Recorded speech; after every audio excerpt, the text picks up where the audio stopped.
В российских источниках близким сподвижником Чингисхана выступает человек под именем Хорчи. Данное имя идентично с казахским Хоруши и Хоргаушы, связанное с легендарным героем тюркского мира Корхыт. Корхыт родился в городе Ширкабад в 7 веке, нынешнем Кармакшы, который расположен на реке Сырдарья в юго-западном Казахстане. Его имя означает «истребитель», «страж», «защитник» и «покровитель», происходящее от казахских слов «кыргый», то есть коршун, и хорхау, одинокий свирепый волк. Он из рода Бөрсак.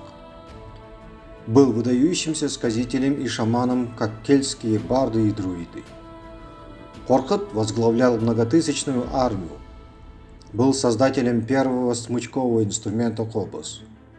Его также описывали советником и правой рукой казахских ханов. Теперь сравним указанные данные с характеристиками Хорчи. Он монгольский наён-тысячник, один из сподвижников Темучиня Чингисхана из рода Баарин, служил тысячником или кычактеном, охранником, кольчугоносителем и был шаманом, советником Чингисхана.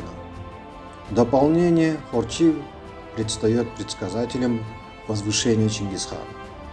При этом он обращается к отцу Тенгри, небо или Көктүргу, что в монгольском Коктургуй и мать земле, которая на монгольском будет казар и идентичным с казахским словом жазык или жерана. В англоязычных источниках имя Корчи упоминается в виде Хорши и Кормаган, что соответствует казахским Хоруши, Хоргаушы и Кармакшы.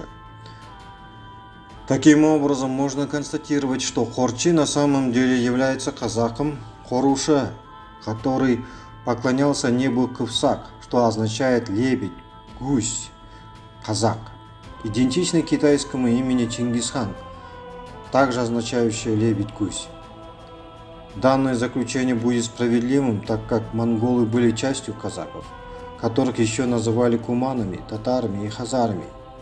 А само название монголов появилось после распада империи Шингисхана, чисто белого гуся, казака.